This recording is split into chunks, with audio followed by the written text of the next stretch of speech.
محترم مفتی فاروق قادری صاحب، کیا تابوت سکینہ کو بھی کہا جا سکتا ہے کہ یہ جنتی ہے، اور یہ ہے کیا اور اس کی فضیلت کیا ہے؟ ڈاکٹر صاحب، یہ بڑا اہم سوال ہے۔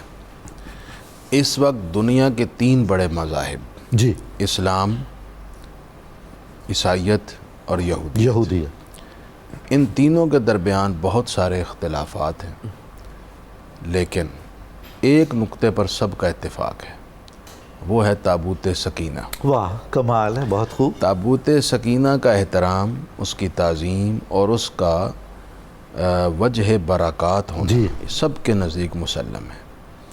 حضرت آدم علیہ السلام جب زمین پر تشریف لائے تو جنت سے ایک تابوت بھی آیا تھا۔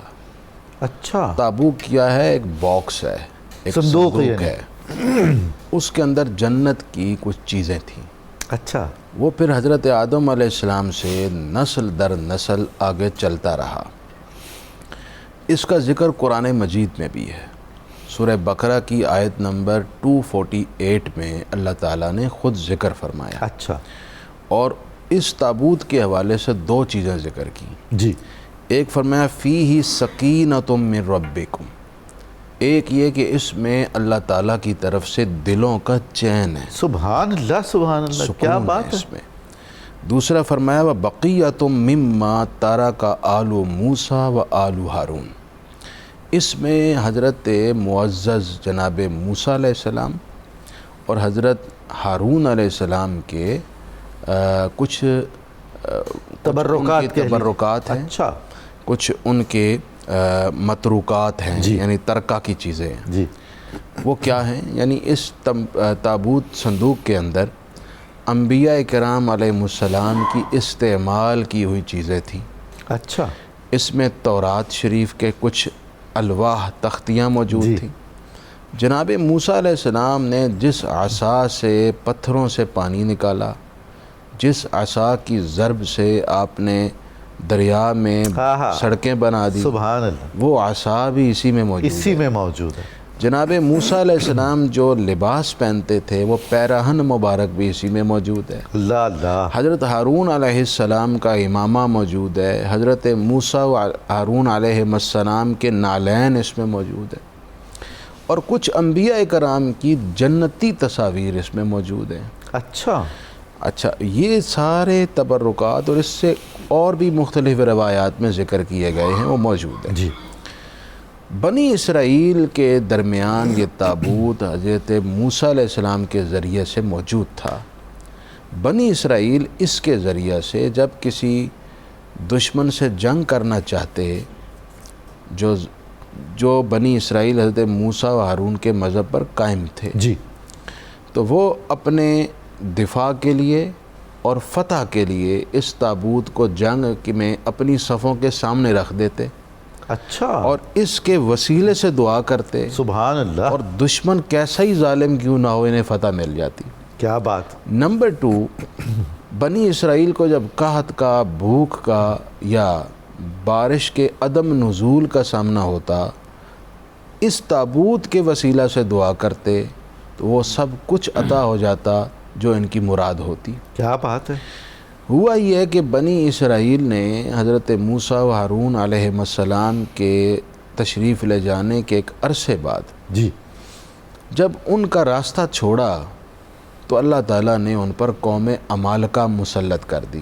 جی، اس قوم نے ان کو تاہ و بالا کر دیا اور تابوت چھین کر لے گئے بیت المقدس سے۔ اللہ اللہ اللہ، قوم عمالقہ تو اس تابوت کی قدر و قیمت جانتے نہیں تھے، انہوں نے اس تابوت کی اہانت کی، اس کو نجاستوں کے مقام پر رکھ دیا۔ اب اس تابوت کی بے ادبی کے سبب عمالقہ میں وبائیں پھیل گئیں اور وہ مختلف بیماریوں کا شکار ہو کر مرنے لگے، اور ان کے ہزاروں لوگ مر گئے۔ اللہ اللہ، انہوں کو سمجھ میں آئی کہ اصل سبب یہ تابوت ہے، تو انہوں نے ایک سواری پر تابوت کو رکھ کر روانہ کر دیا۔ یہاں میں روک کر ایک بڑا حساس جملہ کہنا چاہتا ہوں۔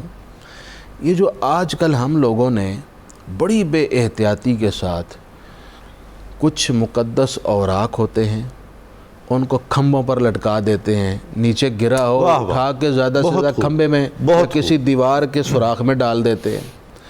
میں نے دیکھا ہے دیواروں پر، پولز پر فلیکسز لگی ہوتی ہیں، اللہ تعالیٰ کا اسم مبارک ہے یا رسول پاک کا اسم مبارک ہے، وہ لکھے ہوتے ہیں، پھر وہ فلیکسیں نیچے گرتی ہیں، کوڑے میں پڑی ہوتی ہیں، بہت بے حرمتی ہوتی، گندگی کے ڈھیروں پر اخبارات پڑے ہوتے ہیں، اور اخبارات میں آیات بھی لکھی ہوتی ہیں، مقدس نام بھی لکھے ہوتے ہیں۔ تو آپ سوچیں کہیں اس بے احتیاطی اور بے ادبی کے سبب ہم مختلف مشکلات کا شکار تو نہیں رہتے۔ تابوت سکینہ کی بے ادبی کا یہ وبال آیا تو یہ تو قرآن کلام الہی ہے اور سب کتابوں کی سردار اور مقدس ترین کتاب ہے، ہمیں اس پر ضرور احتیاط کرنی چاہیے اور بھرپور کرنی چاہیے۔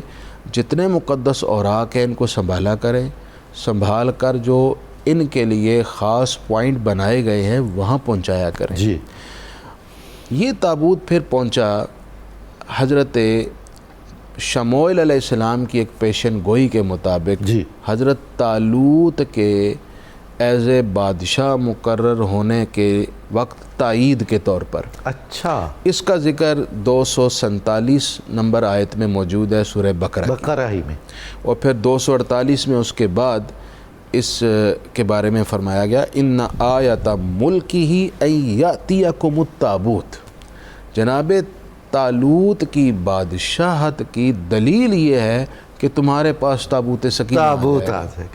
فرشتوں نے اس سواری کو ہانگ کر طالوت کے پاس وہ پہنچا دیا۔ پھر اس کے بعد جنگیں ہوئیں، مختصر سی جمعیت کے ساتھ حضرت طالوت کو فتح حاصل ہوئی قوم عمالقہ پر، اور یہ سلسلہ آگے بڑھا۔ اچھا، میں یہاں عرض کرنا چاہتا ہوں، اب اسی کے نتیجے میں حضرت داؤد علیہ السلام نے جب جالوت کو قتل کیا تو حضرت داؤد علیہ السلام کو آدھی سلطنت کا بادشاہ حضرت طالوت نے بنا دیا۔ پھر جناب طالوت کے وصال کے بعد ساری سلطنت کے بادشاہ حضرت داؤد بن گئے، نبی بھی تھے۔ پھر حضرت اس تابوت کو آپ نے بڑا احترام کے ساتھ بیت المقدس میں رکھا۔ پھر حضرت سلیمان علیہ السلام آئے، پھر آپ نے ہیکل سلیمانی تعمیر کرنا چاہا اور کیا، جس میں یہ تابوت رکھا جائے۔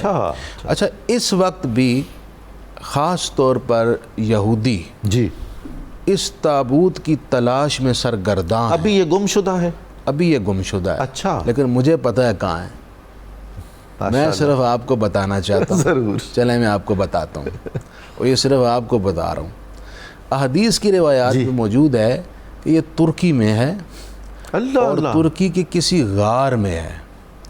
حضرت امام مہدی جب تشریف لائیں گے آپ اس کو نکالیں گے، اچھا، آپ اس کو دریافت کر لیں گے، سبحان اللہ، اور پھر اس کی برکت سے اللہ تعالیٰ جل شانہ حضرت امام مہدی کو فتوحات دے گا، اور آپ اللہ تعالیٰ کے رسول صلی اللہ علیہ وسلم کے دین کا بول بالا کریں گے، اور جو احادیث میں پیشن گوئیاں ہیں وہ ساری پوری ہوں گی۔ تو اگرچہ یہودی اس وقت بڑی کوشش میں ہیں لیکن وہ اس کو تلاش نہیں کر پائیں گے۔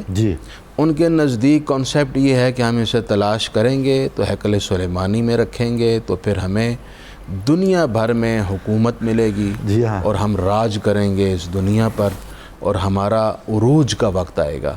لیکن یہ ان کی خام خیالی ہی رہے گی، ہوگا وہی جو ہمارے پیارے نبی صلی اللہ علیہ وسلم نے ہمیں پہلے بتا دیا۔ ماشاءاللہ، ماشاءاللہ۔